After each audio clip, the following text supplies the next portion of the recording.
It's toxic.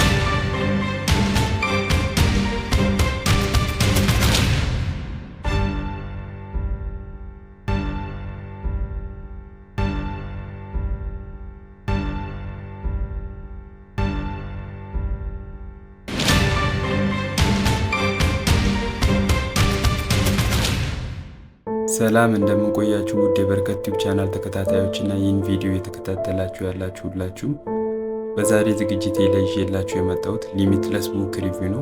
ይህንን ቻናል ሰብስክራይብ ያላደረጋችሁ ሰብስክራይብ እያደረጋችሁ እንዲሁም ይህ ቪዲዮ ለብዙዎች እንዲደርስ ላይክ እና ሼር እንድታደርጉ በአክብሮት እጠይቃለሁ።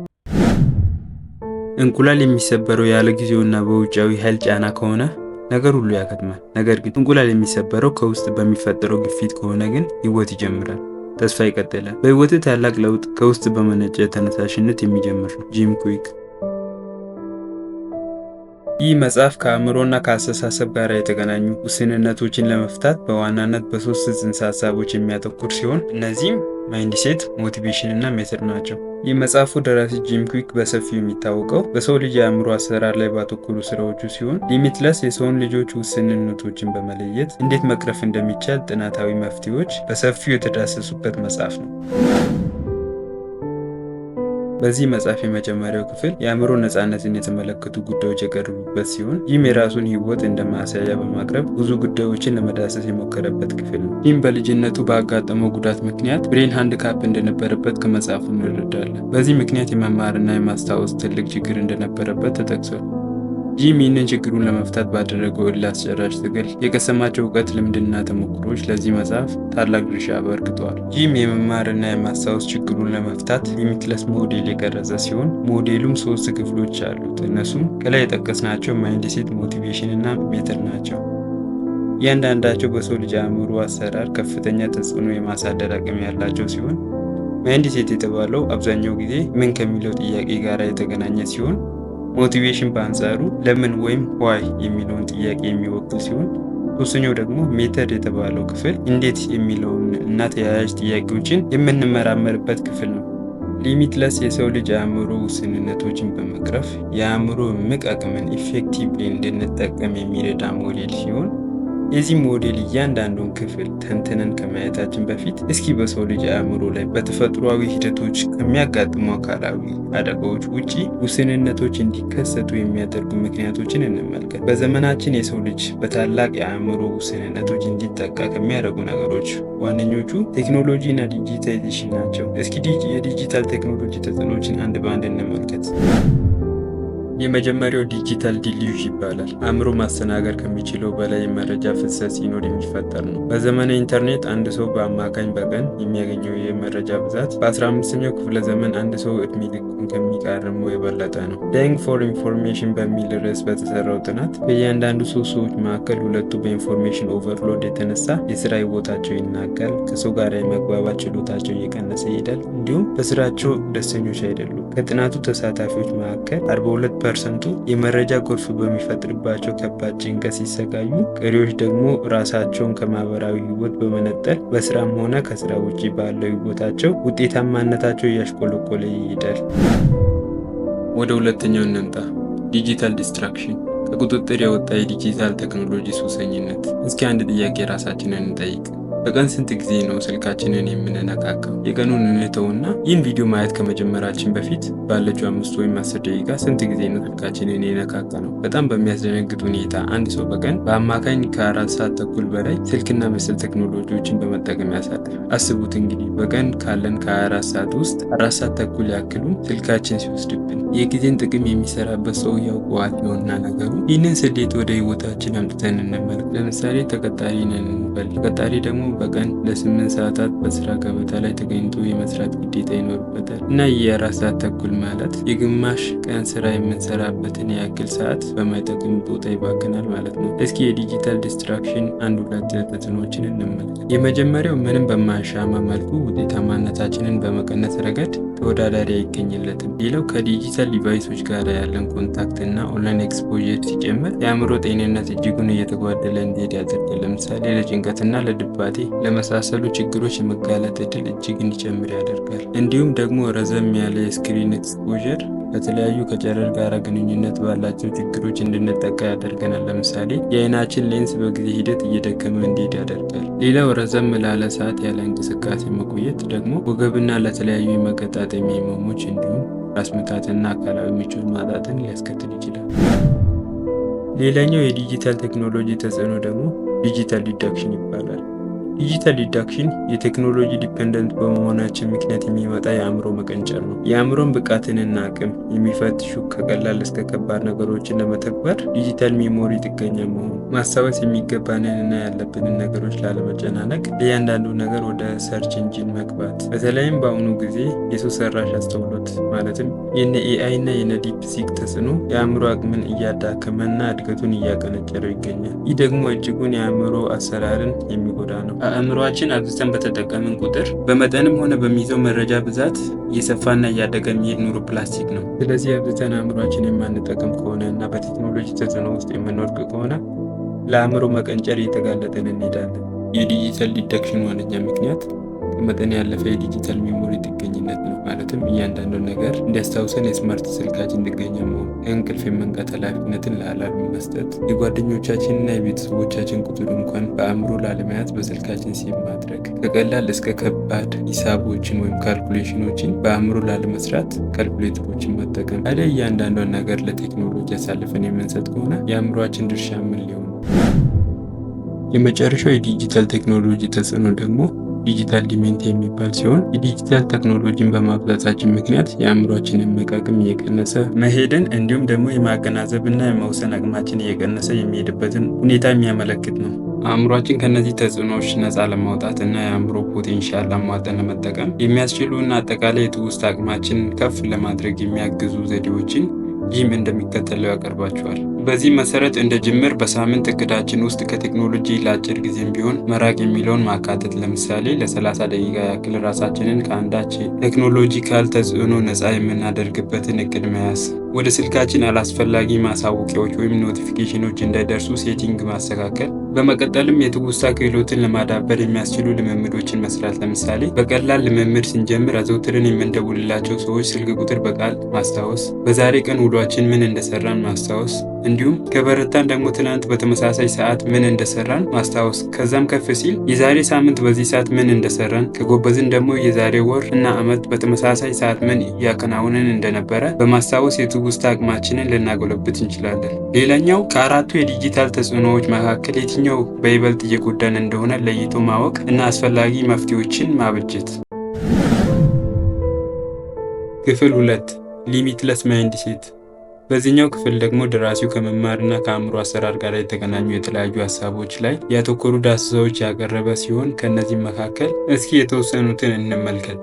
አብዛኞቻችን አምነን የተቀበልናቸው ነገር ግን በጥናት ያልተረጋገጡ 7 ውሸቶች እነዚህ ናቸው። ጂም 7 ለርኒንግ ላይስ ብሎ ያስቀመጣቸው ሲሆን እኔ እንደሚከተለው አጠናክሬያቸዋለሁ። አንደኛ፣ የሰው ልጅ የማስታወስ ችሎታው ፊክስድ ነው የሚል ሲሆን ይህ እምነት ውሸት ነው። አእምሯችን እና የማስታወስ ችሎታችን በተጠቀምን ልክ የሚያድግ እና የሚጎለብት ነው። ሁለተኛው ደግሞ የሰው ልጅ የአእምሮ አቅሙን 10% ብቻ ነው የሚጠቀመው የሚል እምነት ነው። ይህ ትክክል አይደለም ይላል ጂም። ሰው አጠቃቀሙን ካወቀበት አእምሮውን 100% መጠቀም ይችላል ይላል። ሶስተኛው ውሸት መሳሳት ውድቀት ነው የሚል ነው። ይህ ትክክል አይደለም። ትክክለኛ ውድቀት ከስህተት አለመማር ነው ይላል ጂም። በአራተኝነት ያስቀመጠው ደግሞ እውቀት ወይም ችሎታ ኃይል ነው የሚል እምነት። ይህ ልክ አይደለም ይላል ጂም። እውቀት ወደ ኃያልነት የሚያመራ አቅም እንጂ በራሱ ኃይል አይደለም። እውቀት በተግባር ሲደገፍ ወደ ኃያልነት ያደርሰናል።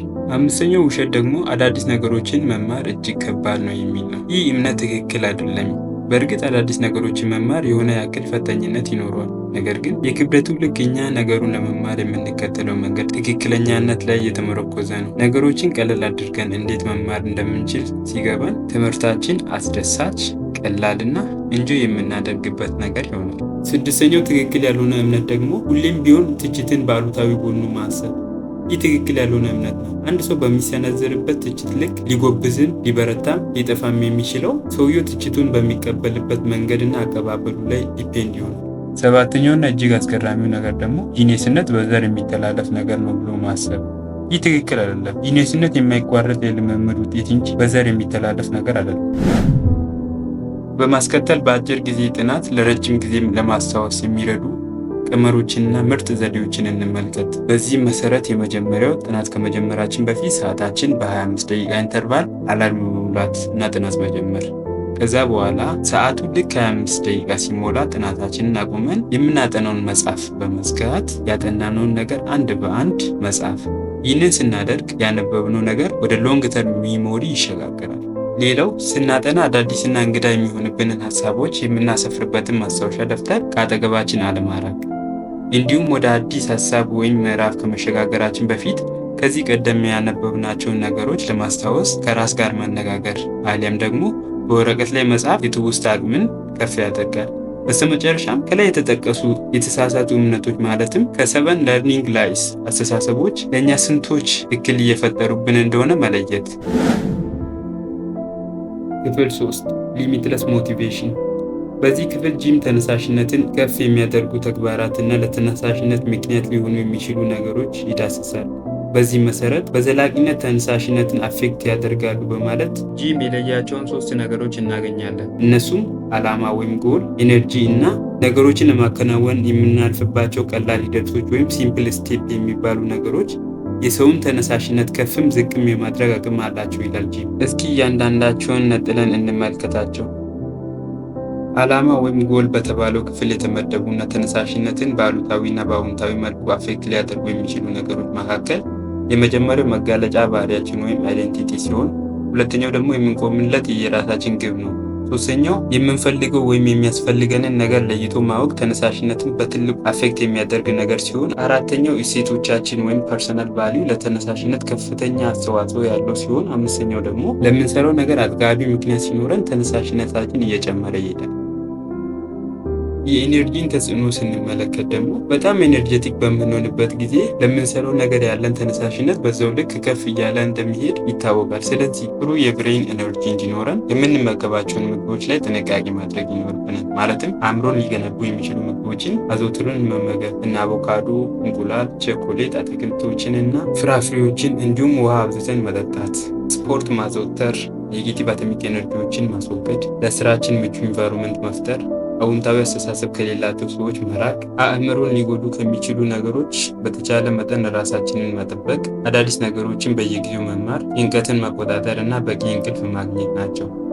ሌላው የምንሰራው ስራ ላይ ቀላል ሂደቶችን መከተል ተነሳሽነት እንዲጨምር የማድረግ አቅም አለው። ለምሳሌ ፈታኝ ነገሮችን እየሰራን ከሆነ እና ከባድ ትምህርቶችን እያጠናን ከሆነ ሁሌም ቢሆን ከቀላሉ ወደ ከባድ መሄድ ተነሳሽነታችን በዛው ልክ እየጨመረ እንዲሄድ ያደርጋል። በዚህ መንገድ ጉልበታችን ብዙ ሳይባክን ወደምንፈልገው ውጤት በቀላሉ ልንደርስ እንችላለን። ሌላው በሰራነው ልክ ለራሳችን እውቅና መስጠት እና ራሳችንን ማሞገስ ለቀጣዩ ስራ በታላቅ ሞራል እንድንነሳሳ ያግዘናል። እንደ አጠቃላይ በውሏችን ታላቅ ተነሳሽነት እንዲኖር ከፈለግን የሞርኒንግ ሀቢቶችን ማዘውተር አለብን። አብዛኛው ጊዜ የሚዘወትሩ የሞርኒንግ ሀቢቶች ደግሞ ዘወትር ከመኝታችን ስንነሳ ስለ ወደፊቱ ራዕያችን የተወሰኑ ነገሮችን ለመጻፍ መሞከር፣ ከእንቅልፋችን እንደተነሳን መኝታችን ማንጠፍ ይኖርብናል። በአይናችን የሚታዩ ነገር በአእምሯችን ላይ ታላቅ ተጽዕኖ ስለሚያሳድር ቀናችን የተዘበራረቀ እንዳይሆን የምናያቸውን ነገሮች እያስተካከልን ማለት፣ እንዲሁም ደግሞ ውሃ አብዝተን በመጠጣት ሰውነታችንና አእምሯችንን ዲሃይድሬት ማድረግ፣ ጥርሳችንን መቦረሽ፣ አጠር ያለች የ3 ደቂቃ አካል ብቃት እንቅስቃሴ ማድረግ የልብ ምታችን እንዲስተካከልና ወደ አእምሮ የሚደርሰው የኦክሲጅን መጠን እንዲጨምር ይረዳል። ሌላው ቀዝቃዛ ሻወር መውሰድ የነርቭ ስርዓታችን እንዲረጋጋ እንዲሁም በሰውነታችን ላይ ሊከሰቱ የሚችሉ የተለያዩ እባጮችን የመከላከል አቅም አለው። አእምሮ እንዲነቃቃ የሚያደርጉ እንደ ሻይና የመሳሰሉ ትኩስ መጠጦችን መውሰድን አስፈላጊ ነው።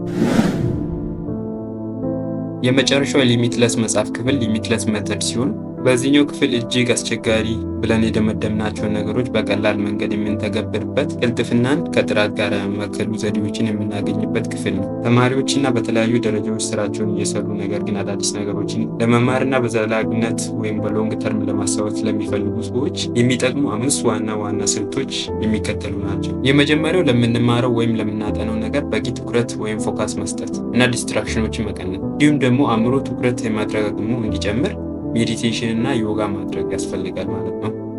እንዲህ አድርገን ትኩረት ከሰበሰብን በኋላ የሚከተሉ 7 ዘዴዎችን ብንጠቀም የትኛውንም ነገር በቀላሉ ልንይዝ እንችላለን። አንደኛው ፈጣን የማስታወስ ልምምዶችን መተግበር። ያነበብነውን ነገር ከጨረስን በኋላ ወዲያውኑ ምን ያክል እንደምናስታውስ መጽሐፉን በመዝጋት ራሳችንን መጠየቅ ይኖርብናል።